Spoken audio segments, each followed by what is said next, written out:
বন্ধুরা, আজকে আমি একটি নতুন গল্প নিয়ে তোমাদের মাঝে উপস্থিত হয়েছি। এটি একটি সত্যে এবং বাস্তব জীবনের ঘটনা। শেষ পর্যন্ত শোনার জন্য আমার অনুরোধ রইল। এটি শুনলে তোমাদের মন গলে যাবে। দেরি না করে চলো শুরু করা যাক। গভীর রাতে হঠাৎ আমি অনুভব করলাম কেউ আমার দরজায় জোরে জোরে আঘাত করছে। আমি ভেবেছিলাম হয়তো আমার স্বামী হবে, কিন্তু দরজা খুলে আমি দেখলাম আমার ভাসুর অত্যন্ত অদ্ভুতভাবে আমার দিকে তাকিয়ে রয়েছেন। আমি তখন নিজেকে বাঁচানোর জন্য দৌড়ে রান্নাঘরের দিকে চলে গেলাম। তখন আমার ভাসুরও আমার পিছু পিছু দৌড়ে এসে আমাকে ধরে ফেললেন। তিনি আমাকে মাটিতে জোরে ধাক্কা দিয়ে ফেলে দিলেন। আমার সাথে তিনি যা করলেন তা শুনলে বন্ধুরা তোমাদের মাথা গরম হয়ে যাবে। বন্ধুরা, গল্পটি অনেক অনেক ইন্টারেস্টিং। আমি আশা করি গল্পটি শুনে তোমরা অনেক মজা পাবে। তবে গল্পটি শোনার পূর্বে বন্ধুরা, তোমাদের নিকট আমার একটি ছোট্ট অনুরোধ আছে। তোমরা দয়া করে আমার চ্যানেলটি সাবস্ক্রাইব করে আমাকে সাপোর্ট করবে। বন্ধুরা, আমার নাম তাসমিয়া। আমার বিয়ে হয়েছে ৩ বছর আগে। বিয়ের ৩ বছর পর হঠাৎ করে আমার ভাসুর আমার দিকে খারাপ নজরে তাকাতে শুরু করলেন। আমার স্বামীর সামনে আমার ভাসুর আমার সঙ্গে খারাপ কিছু করতে চাইতেন, কিন্তু আমার স্বামী আমার ভাসুরকে কিছু বলতো না। আমার স্বামী এতটা দুর্বল চরিত্রের পুরুষ ছিল যে সে নিজেই আমাকে তার দাদার হাতে সঁপে দিতে চেয়েছিল। আসলে আমার স্বামী এবং আমার ভাসুর যখন তারা দুজনেই স্বেচ্ছায় একে অপরের সঙ্গে নোংরা সম্পর্কে জড়িয়ে গিয়েছিল, তখন আমরা কেউই সে কথা জানতাম না। একদিন যখন আমার ভাসুর ঘরে ছিল না, তখন আমার স্বামীও জিয়া নামের একটি মেয়ের সঙ্গে খারাপ সম্পর্ক ছিল, এবং আমার ভাসুর নিজের চোখে নাকি তাদের দুজনকে একসঙ্গে দেখেছিল। তখন আমার ভাসুর আমার স্বামীকে অনেক মেরেছিল। আসলে আমার ভাসুর এবং আমরা আলাদা বাড়িতে থাকতাম। আমরা একটি ছোট গ্রামে থাকতাম, এবং আমি যে গ্রামে থাকতাম তার পাশের গ্রামে সিয়াম নামের একটি ছেলের সঙ্গে আমার বিয়ে হয়েছিল। সিয়াম ছিল পরিবারের ছোট ছেলে, এবং আমার ভাসুরের নাম ছিল কালাম। বিয়ের ২ বছর পরে আমি একটি কন্যা সন্তানের জন্ম দিয়েছিলাম, কিন্তু আমার ভাসুর এবং আমার ভাসুরের স্ত্রীর কোনো বাচ্চা হয়নি। তাদের নিয়ে আমাদের অনেক আগে বিয়ে হয়েছিল, তারপরেও তাদের কোনো সন্তান হয়নি। কিন্তু আমার শাশুড়ি এই ব্যাপারে কোনো দিন আমার ভাসুর এবং আমার ভাসুরের স্ত্রী নিয়ে কিছু বলেননি, কারণ আমার শাশুড়ি খুবই ভালো মনের মানুষ ছিলেন। তিনি আমাকে এবং আমার স্বামীকে অনেক ভালোবাসতেন। কিন্তু আমার শাশুড়ি আমাদের সঙ্গেই পুরাতন বাড়িতেই থাকতেন। আমার ভাসুর যেটা নিজ বাড়িতে থাকত, সেই বাড়িটা আমাদের এই পুরাতন বাড়ি থেকে কিছুটা দূরে ছিল। সেদিন দুপুরবেলা আমার ভাসুর হঠাৎ করে আমার স্বামীকে নিয়ে নিজের বাড়ি থেকে বের করে টানতে টানতে আমাদের এই পুরাতন বাড়িতে নিয়ে আসে। তার আগে আমি জানি না কেন আমার স্বামী বাইরে থেকে অনেক দ্রুত দৌড়ে এসে বাড়ির ভিতরে ঢুকে রুমে এসে দরজা লাগিয়ে হাঁপাতে লাগল, এবং আমাকে বলল আমাদের বাড়িতে কেউ এলে দরজা খুলবে না। আমি বললাম ঠিক আছে।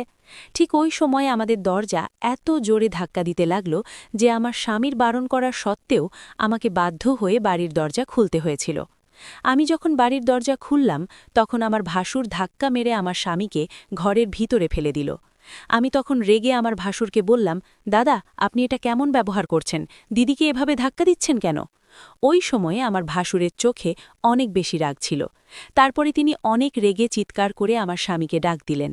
আমার স্বামী যখন তার ঘর থেকে বের হয়নি, তখন আমি ভাসুরকে জিজ্ঞেস করলাম, কি হয়েছে, আমাকে কেউ কিছু বলবে? আমার ভাসুর তখন রেগে আমাদের রুমের দরজা ভেঙে দিয়ে আমার স্বামীর কলার ধরে ঘর থেকে বের করে তাকে জোরে ধাক্কা দিয়ে বলল, তোমার স্বামী আর আমার বউ, এরা দুজন মিলে আমাকে ঠকিয়েছে। একে তো আমার ভাই বলতে ঘেন্না হচ্ছে। একে তো আমি আজ প্রাণে মেরে ফেলব। আজ আমি একা ছাড়ব না। সাহস কি করে হলো আমার বউয়ের সঙ্গে বাজে সম্পর্ক করার?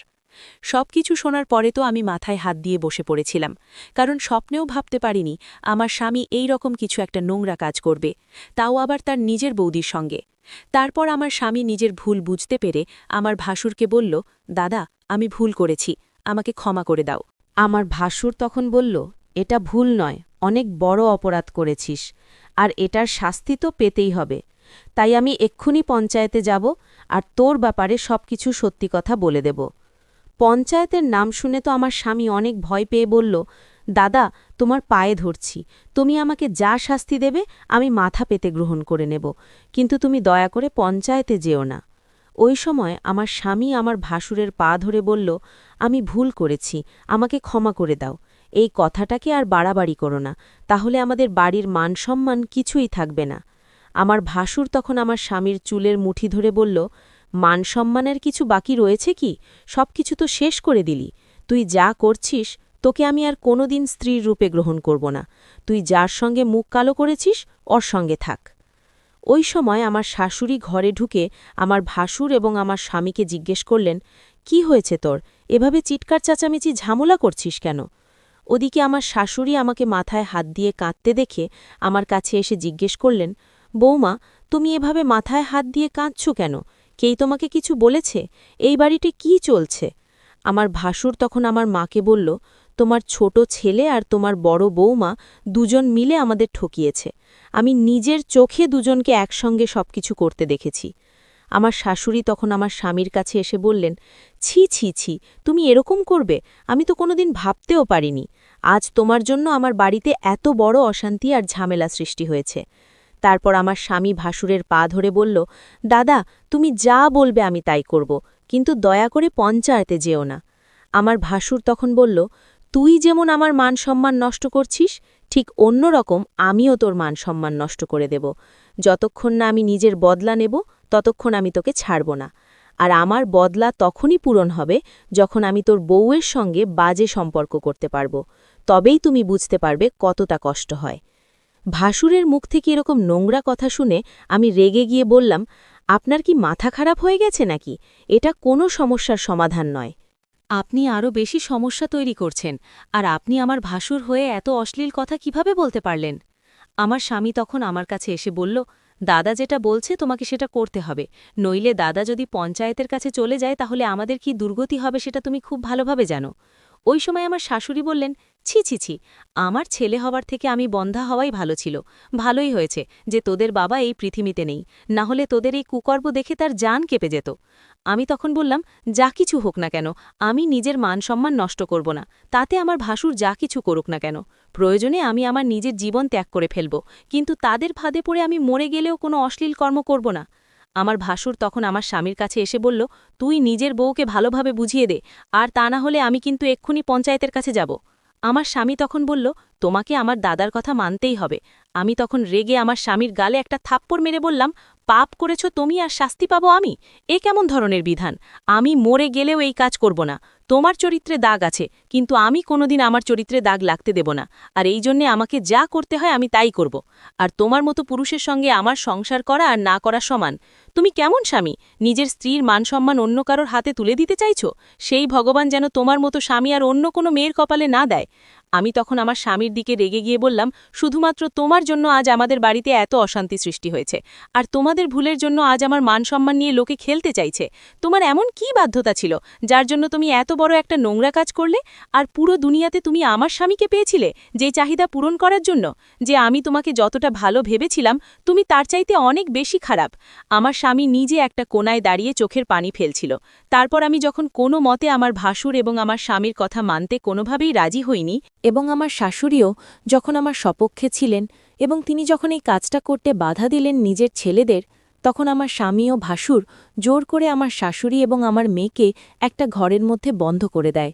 তারপর আমার স্বামী ভাসুরকে বলল, মাকে তো ঘরের মধ্যে বন্ধ করে দিলাম, এবার আমার বউয়ের সঙ্গে তোমার যা করার আছে তুমি করতে পারো। এটা বলে আমার স্বামী যখন ঘরের বাইরে চলে গেল এবং আমার ভাসুর যখন আমার দিকে এগিয়ে আসছিল, তখন আমি না পেরে আমার ভাসুরকে জোরে ধাক্কা দিয়ে দৌড়ে ঘর থেকে বেরিয়ে তাড়াতাড়ি করে পঞ্চায়েতের দিকে গিয়েছিলাম। আমার ভাসুর আমার পেছনে আমাকে ধরার জন্য ছুটে আসছিল। আমি কোনোরকমভাবে নিজের মান সম্মান রক্ষা করে তাড়াতাড়ি পঞ্চায়েতে এসে হাজির হয়েছিলাম। আমি ভেবেছিলাম পঞ্চায়েত আমার সঙ্গে ন্যায্য বিচার করবে, কিন্তু পঞ্চায়েতে আমাদের ব্যাপারে সব কথা শোনার পরে যা সিদ্ধান্ত নিয়েছিল সেটা শুনে তো আমার পায়ের তলা থেকে যেন মাটি সরে যাওয়ার অবস্থা হলো। সবকিছু শোনার পরে পঞ্চায়েত আমার ভাসুরকে জিজ্ঞেস করল যে সে কি চায়। আমার ভাসুর তখন জোর গলায় বলল, আমার ভাই যেমন আমার বউয়ের সঙ্গে বাজে কাজ করেছে, আমি ঠিক তার বউয়ের সঙ্গে এরকম কাজ করতে চাই, তবেই আমার সঙ্গে ন্যায্য বিচার হবে। পঞ্চায়েতে যিনি প্রধান ছিলেন তিনি তার সহকর্মীদের সঙ্গে কিছু আলোচনা করার পরে ঘোষণা করলেন যে আমার ভাসুর যেটা বলছেন সেটাই হবে। ওটা শোনার পরে তো আমি পঞ্চায়েতকে বলেছিলাম, আপনারা এটা ঠিক করছেন না, আপনারা আমার সঙ্গে অন্যায় করছেন। আমার স্বামী এবং আমার ভাসুরের স্ত্রী ভুল করেছে, কিন্তু এটার শাস্তি আমি কেন পাব? আমার সঙ্গে এত বড় পাপ কাজ আপনারা করতে পারেন না। তাই আমি পুলিশের কাছে যাব, কিন্তু আমার সঙ্গে এত বড় অন্যায় আমি কোনো মতেই হতে দেব না। সব কিছু আমি জেনে নেব। পঞ্চায়েত কিন্তু আমার সঙ্গে কোনো উপকার করল না। কিন্তু এরপরে জানি না কি হয়েছিল, ওদিকে আমার ভাসুরের স্ত্রীকে শাস্তিস্বরূপ পঞ্চায়েতের প্রধান। প্রিয় বন্ধুরা, গল্পটি যদি আপনাদের ভালো লেগে থাকে তাহলে আমাদের উৎসাহিত করতে একটি লাইক দেবেন এবং কমেন্ট করে আপনার মতামত জানাবেন। আর এই সিরিজের পরবর্তী নতুন নতুন গল্প সবার আগে পেতে চ্যানেলটি সাবস্ক্রাইব করতে ভুলবেন না।